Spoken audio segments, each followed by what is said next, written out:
Mwaramutse nitwa Ndangahono Juvency ndi chargé wa suivi évaluation muri association GSBM Jeunesse au service d'un Burundi meilleur ngira ndabatembereze mu kigo nanje nobaho ndabereke ivyo ibisanzwe bihakorerwa misi yose.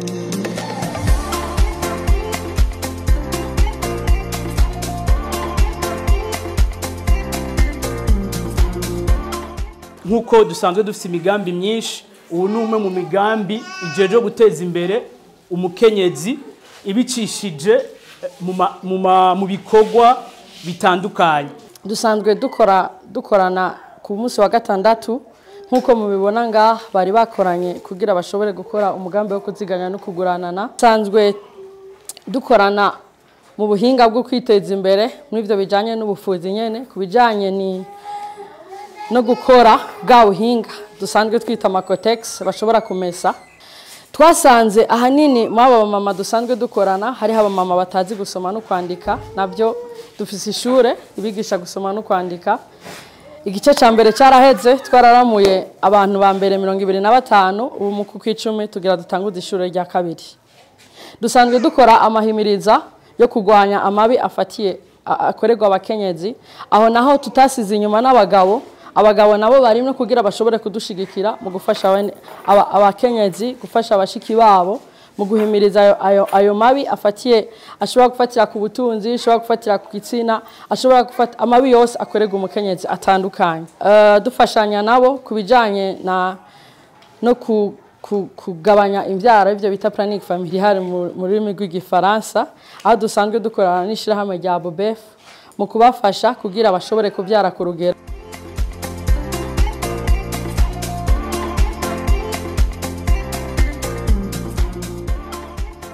Iyi turi muri programme inyenyeri, ni programme twashinze kubivanye n'imyaka organisation yacu yari imaze ikorera ngaha ku Buterere.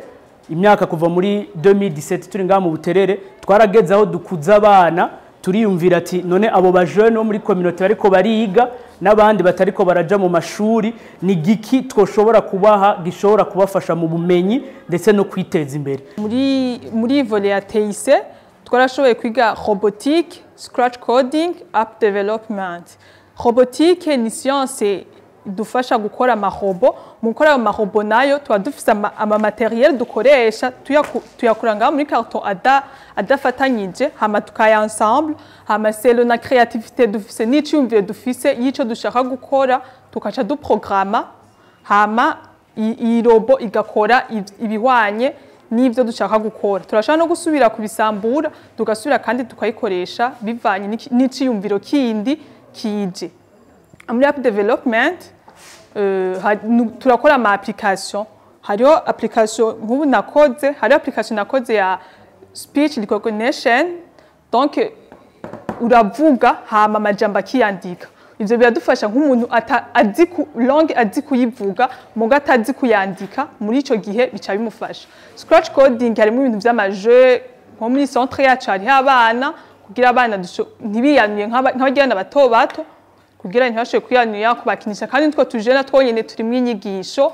Hariho amaje ushobora umwana ukamwereka image, hama iyo image ikavuga nk'ubu ari nka orange, ari umucungwe, iyo image ikavuga ko ari orange, comme ça abana bato nabo nyene bakiga. Donc iyi TIC ibi turiko twiga vya robotique avant twari twibaza ko ari ibintu vy'amamaji, muga twasanze ari ibintu bisanzwe bisaba gusa ko wiyumvira ico kintu ushaka gukora hama ukagishira muri ibi. Kuva nje muri kino kigo vyaranyeretse ko n'abakobwa dushoboye ibintu vya TIC. Umengo ni vy'abahungu gusa, ariko n'abakobwa nabo nta kintu abahungu bokora twebwe tutokora. Je hari ibintu ntari nzi ko noshobora gukora, mugubu nabonye ko bisaba gusa kugira umwete kandi ukagira na self confidence, donc ukiyizera wowe nyene ukabona nawe ko ushoboye guterera mu iterambere ry'igihugu.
Bibliothèque ya Centre Nanje Nobaho ku Buterere ni bibliothèque igizwe n'ibitabo birenga 1050.